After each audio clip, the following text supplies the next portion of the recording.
Everyone knew I loved Alexander Corleon so much that I would do anything to marry him. But he only ever loved his precious Lillian. While I was bleeding out during a nightmare birth, he was busy sweet-talking her. And when our baby died, he actually blamed me. I came back as the heiress of his mortal enemy's family, and he was on his knees outside my estate, eyes red, begging me to give him another chance.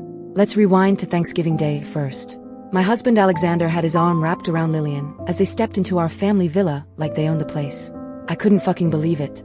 Alexander had never flaunted her like this before. Make a real Thanksgiving dinner, Fiona. Hope it's not too much trouble, Fiona. Alex says you're a fantastic cook. It was Thanksgiving, which was supposed to be about family. Instead, he brought this woman into our home. My gaze dropped to my belly, and my mind went numb. I managed to choke out. Doctor said I need to rest. Can't stand for long. I asked the chef to... You asked an outsider to prepare the Thanksgiving dinner? Fiona, you're the lady of this house. This is your job. My father was right. Alexander always saw me as a pawn. He married me for my connections. However, I had been too stupid to see the truth. I held back my tears and said to myself, Fiona, don't be a fool anymore. Divorce him. During the dinner, I set my fork down. My voice was calm, but my heart was broken. Let's get a divorce. Alexander's face twisted, as if he was dealing with a kid throwing a tantrum. What is it now? Fine. I'll sleep in the master bedroom with you tonight. Happy now? He didn't even care to explain. He thought tossing me a crumb would bring the obedient idiot back. Lillian smirked beside him. I could feel her mockery. Dinner continued, and I was still thinking about divorcing him. After the dinner, Lillian said, Fiona's a riding pro. Can she teach me? Alexander didn't even think, as if he didn't know I'd been pregnant. Sure, Fiona, teach her. You're good at riding. Keep an eye on her. I thought it would be the last time, and from what I knew, Lillian grew up riding, so I thought it would be easy. But it wasn't. Lillian couldn't ride for shit. She flailed and scared the horse. It bucked her off, and in one violent motion, a hoof slammed straight into my belly. Extreme pain exploded through me, which felt worse than bullet or blade. Blood gushed from between my legs. Blackness clawed at my vision. I couldn't even scream. My leg! Alexander! Help me! Lillian, don't be afraid! He was frantic over a scraped leg while me and my baby were dying 5 steps away. Watching him fall apart for her shredded my heart. As it turned out, being his wife or carrying his child didn't mean a damn thing. He only ever truly valued Lillian. All that was left for me was the sour taste of betrayal. Get the doctor! Alexander, I need a doctor too. I think the baby is coming. Your due date isn't today. Don't fake an emergency for attention. I've seen you pull this stunt too many times. 2 of his men finally got the hint and rushed me to the family's private hospital. Blood poured out of me as they loaded me onto the stretcher. I clutched my phone, dialing Alexander over and over. Alexander, I really need you this time. On the 15th call, he finally answered. In the background, I heard Lillian's soft whine. That horse was terrifying. But I only twisted my ankle, thank God. What do you want? Another mess? Alexander's voice was pure ice. I'm having the baby. I was sobbing, my voice raw and broken. Women's bodies are built for this. Besides, you're tough as nails. You've killed enough people, but you're scared to give birth. Look, I gave you my black card. It's got no limit. Spend whatever you want. Is it enough now? When Lillian calms down, I'll stop by. Tears leaked from my eyes, but inside, there was nothing left. Just a cold, dead void. Dehors was pur chaos. Get the blood bags, now!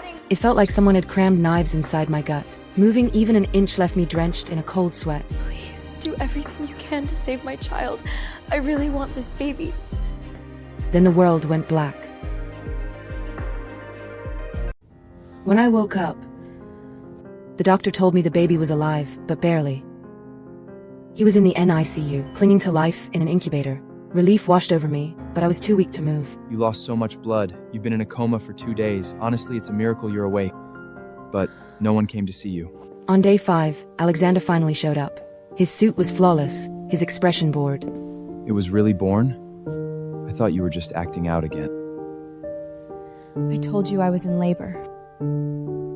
There was no apology, no hint of concern.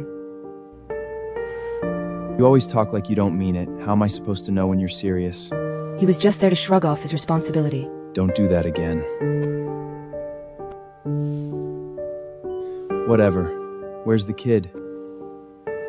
I was in the middle of a deal with the Mexicans. Barely squeezed in the time for this. Don't waste it. He headed for the NICU and came back looking pissed. It's not in the NICU. Where's the baby? The attending doctor walked in. I'm sorry. The baby didn't make it this morning. I couldn't process it. I struggled and wailed until my stitches were torn open. The taste of copper flooded. It was Alexander and Lillian. The heart transplant is possible. My little Anthony can be saved? Yeah, with that baby's heart. It's fresh, it's healthy. The match is perfect. Our son is going to survive. Baby, my baby, were they saying? Aiken fell off the bed, agony ripping through my body as my vision darkened. Dragging myself by my elbows and leaving a bloody trail behind me, I crashed into the hospital room door. Out in the hallway, they were standing together. Lillian was hanging on to Alexander like she'd won a prize. Are you talking about my baby? It's just a baby. You can just have another. Another? Did he even know? Because he never used protection, I had lost 3 pregnancies. I had taken so many pills that I could barely conceive anymore. This child was a miracle I begged God for on my knees. The grief clawed at my heart so viciously that I couldn't see. Darkness swallowed the world. Suddenly, my right eye went blind. My eyes, I can't see. Fiona. Patriarch, she can't take any more stress. The doctor collapsed, too terrified to speak up for me. Do your fucking job. Another word, and I'll shut your mouth forever. Anthony has a congenital heart defect. He's already 5. He doesn't have time. I'm sorry, but my child needs a heart. Alexander took a call and began to stride away.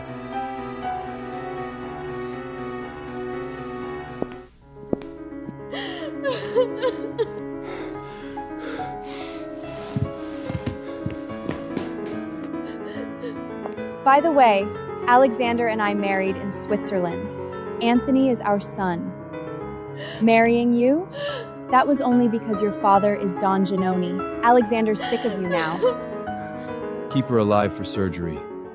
Move her to the next OR. Several men jumped in, strapping me down as I thrashed and screamed, dragging me off to the operating room. I was pinned to the right side of the operating table. To my left, a clear incubator sat in the sterile glow of the surgical lights. It was my baby. I could see him. He was so small and fragile. The sight ripped me open from the inside out. My soul was howling. I knew he was alive. I saw his chest rise and fall. I couldn't let anything happen to him. I crawled across the cold metal toward him. A shot split the air. A bodyguard fired, the bullet tearing straight through my right leg. I screamed as I fell sprawled on the floor. Agony stabbed through my limb, sharp enough to cut bone. But that was nothing compared to the sight of my child. He was so close, yet I couldn't reach him. Before the heart transplant, we must maintain optimal donor vitality. We need to keep drawing fresh blood from the mother to keep both children alive as long as possible. He drove the needle into my arm. My blood drained away, fast and unstoppable. I felt my body temperature drop and my vision began to swim.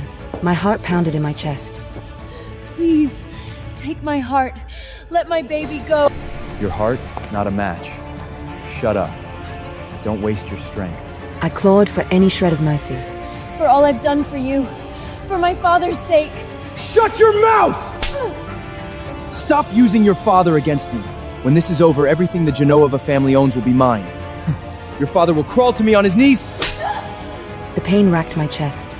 I coughed, dark blood laced with bits of my own organs spraying from my mouth. Father, forgive me. They drew the surgical curtain, leaving me behind.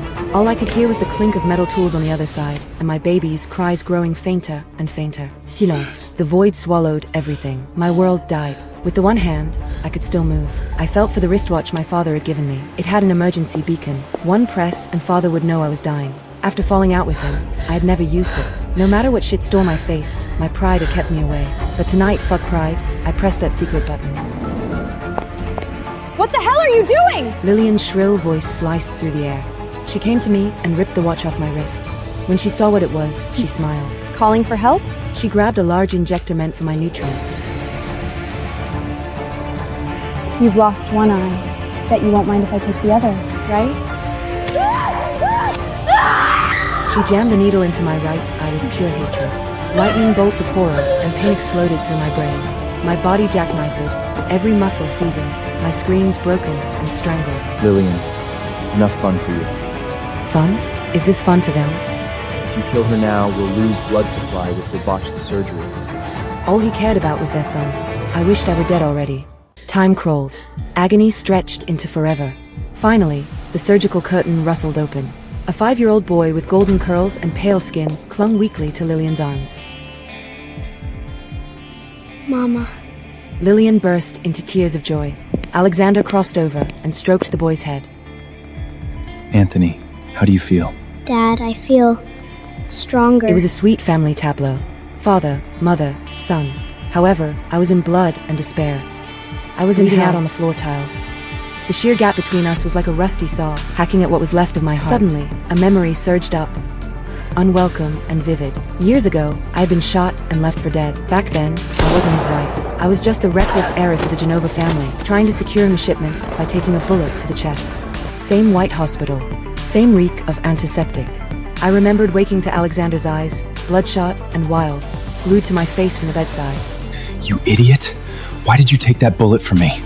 I could barely speak, so I just smiled.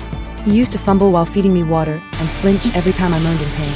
He'd lose entire nights holding my hand, half crazed with worry. Alexander. When fever hit and I was delirious, I would sob his name into the dark, and he would always answer me. I'm here. Once, when the pain racked me and I cried out in confusion, he had leaned over and pressed a soft kiss to the tears at the corner of my eye. Don't cry. It hurts me too. I thought that was love. It turned out all it meant was that I was useful for being the Genova daughter, a prize worth saving. What a cosmic joke. While they were lost in their little miracle, I inched my right hand toward the medical cart. My fingers closed around a vial of heavy-duty painkillers. I jammed it into the side of my neck. The edge faded, just enough for me to think straight. Dad, I'm sorry. Your daughter was a fool.